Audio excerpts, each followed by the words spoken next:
Have you ever had a satori? A moment of knowing? I had a satori about the honeybee, Apis mellifera. One summer, eye to eye with Apis M, I knew I'd be a hypocrite if I didn't do something to help them. So then and there, I started to follow the honey. A journey across many miles, through many cultures, on the wings of Apis mellifera. A resident of planet Earth for 1,000,000 years. Here's what I've learned.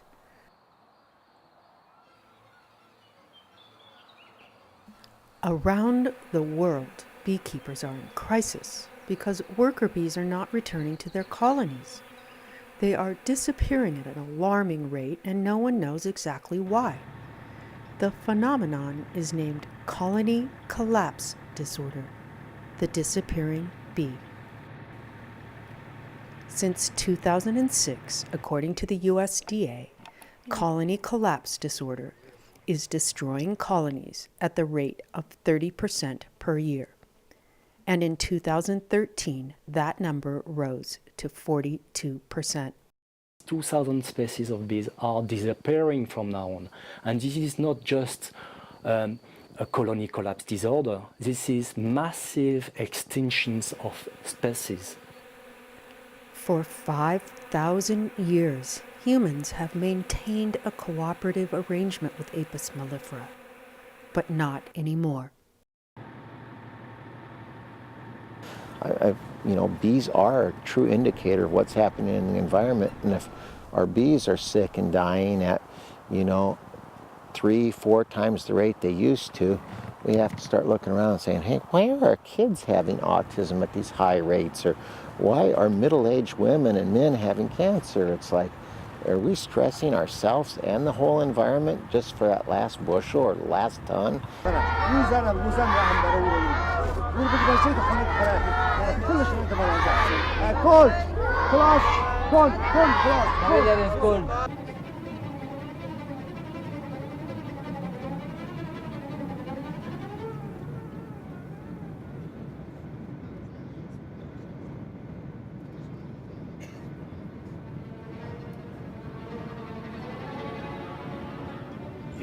People just need to understand these kinds of changes don't happen overnight. In the world we live in today, everything is right now, it's tangible, I can lay my hands on it. Agriculture and the environment doesn't work that way. This didn't happen overnight, the destruction here and the environmental damage we had. It happened over 30, 40 years. It's going to take that long to change it back. Surely, if the U.S. military was worried about bees, we must be in a crisis. What are the limits of growth?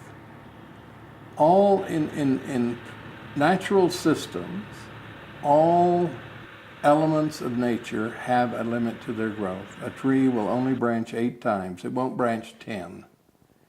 It has a limit. Rivers will only branch 6 times.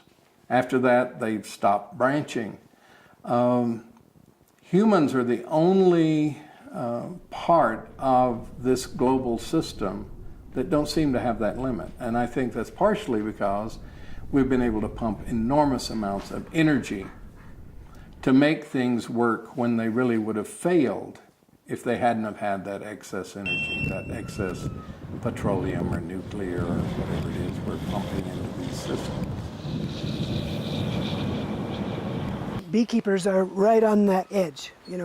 We pollinate, we take advantage of big ag, and it kills us regularly. And so we're right on that edge, and when we go, the rest of ag will diminish dramatically with us, if we go. I calculate that over the last 2 years, we've lost over 500,000 euros in genetic material, and I don't know too many people that would sit around with losses like that. I tell the farmer, if you got 100 sheep in your field, and you go into the field and you have 80 sheep dead, what are you going to do? You going to sit there on your rear end and say nothing?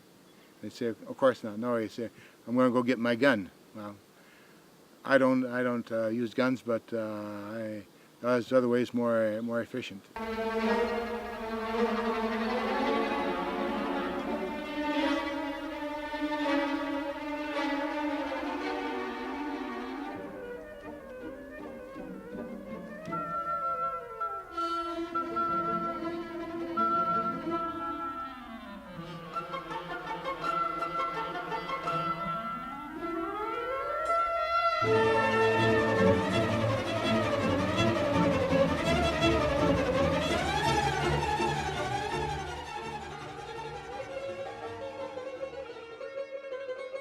Because there is in writing in the Quran, who ate honey, he will be healthy. There will be no diseases in his family, because this is writing in Quran. You are Muslim, you believe in that, you keep bees. Barrero mite? Have you ever heard of it? So you have no mites? Never? No. No. Do you do anything to keep them away? Huh? Does he do something special so he doesn't have them? But he puts a piece of plastic or something on it? Plastic medicine. What is the medicine? Plastic medicine. Right, what kind? What's it called? The beekeeper went on to explain that he had been using Apistan from America for many years, and that he left each piece of plastic strip in the hives for months at a time. Unfortunately, he could not read the English instructions on the box that would have let him know this was not recommended.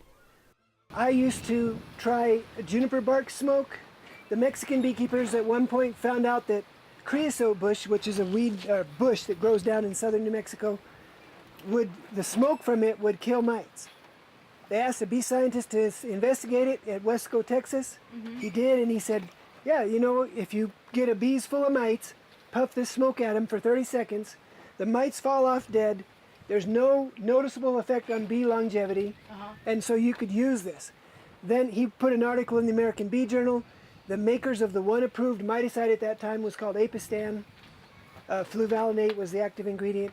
They said, oh, you were being totally irresponsible as a bee scientist. You should know better, because now you're advocating an illegal use of a potentially dangerous herbal product, and beekeepers might use this to get rid of their mites and could be creating all kinds of terrible chemicals in the beehive and hurting their bees, and only our product is approved by the United States Department of Agriculture. So he had to sort of like take it back. What he said was, I was never intending that you use this to kill mites. I was simply stating that if you did it, it apparently works because there is an active ingredient in the creosote bush smoke that we should find and synthesize to use as a controlled miticidal substance should the mites develop resistance to Apistan. The unknowns of the harmful effects of pesticides is staggering. Although the EU recently placed a 2-year moratorium on a class of pesticides, neonicotinoids, known to be harmful to bees, many believe that they are not the real culprit. Synergy is. Neonics are the fat rising on a cold tank mix of chemical stew.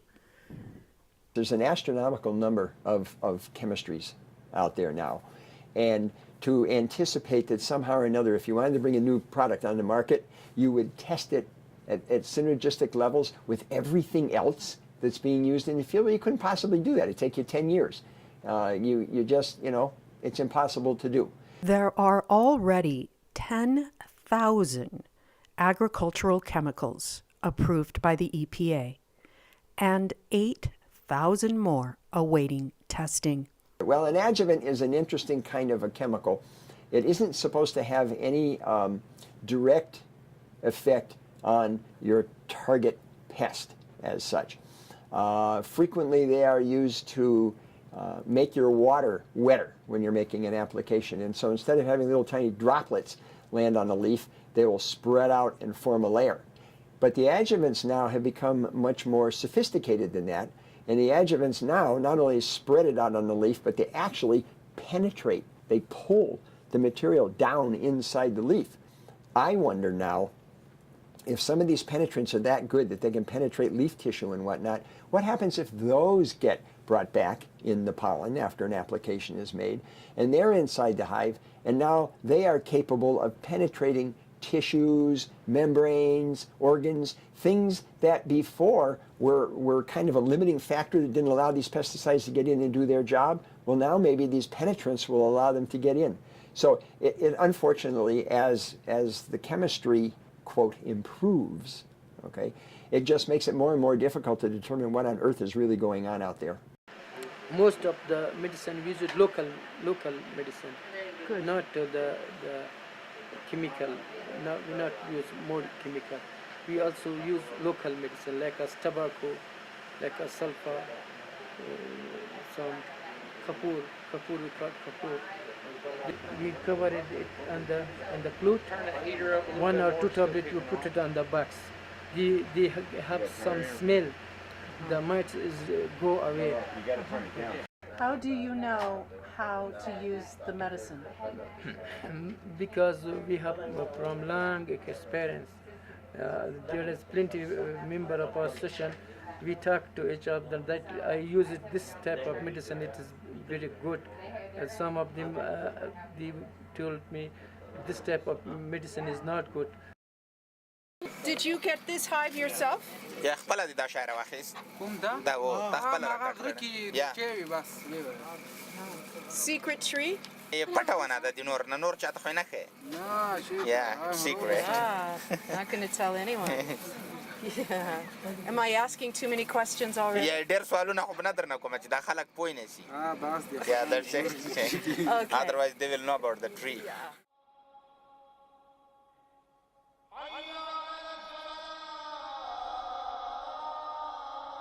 Only creatures that create disconnects are us.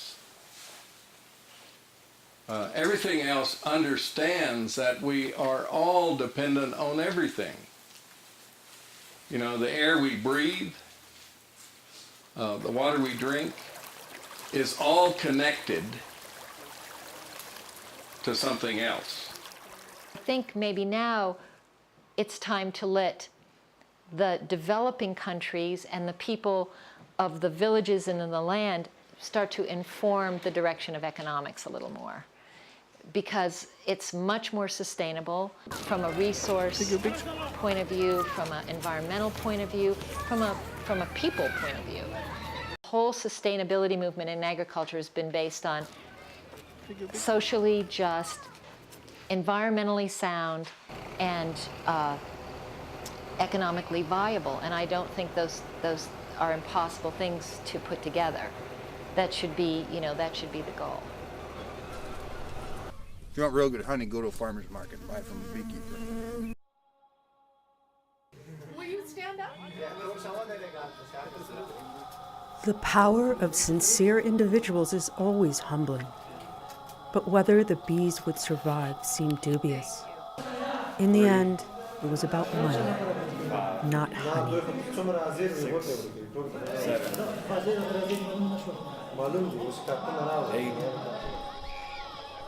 Hello. Hi. Nice to meet you. Hi.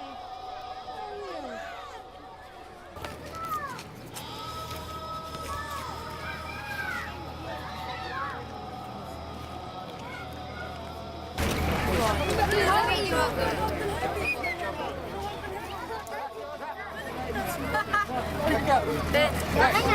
Woo!